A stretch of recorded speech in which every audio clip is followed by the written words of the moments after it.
አሰላሙ አለይኩም ወረህመቱላሂ ወበረካቱ። ጉድ ውድ ቤተሰቦቼ እንዴት ናችሁ? ሰላም ናችሁ? ሰላማችሁ ዝትርፍ ይበልልኝ።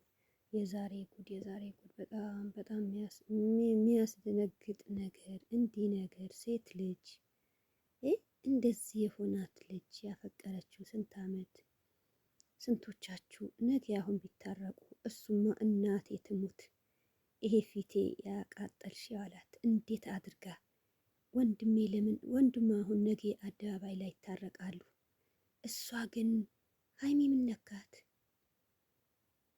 ሀሚ የላለ በቃ እንደ መሀይብ ማንም እንዲህ ነገር ረጉድ ረጉድ ረጉድ ረጉድ ረጉድ በሌላ ባል በሌላ ጓደኛሽ እንደዛ ቅሌት እሱ ቤቴ ነው ብሎ ነው እንጂ አቤት የተከበርክ ብሩኬ ማለት እንደዛ ስታቃጥለው ፊቱ እንደዛ ስትመታ የሴት ክብር የእናቱ ነካ ክብር ያለው የፈጣሪ ክብር ያለው ነካ እንደዛ ነው።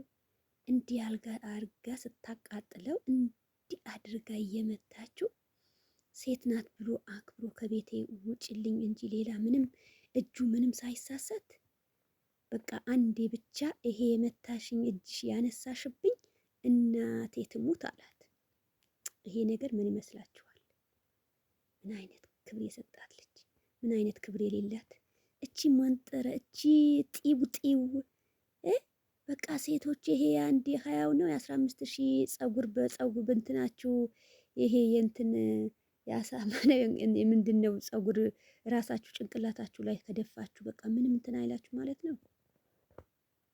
ነካ እያታለልሽ ነበር። አሁን እስካሁን ገብተሽ ነካ ከሱ ጋር ነው ጥሩ ትምህርት የሚያስተምርሽ የነበረ ጥሩ ምክር ምን የሚሰጥሽ የነበረ።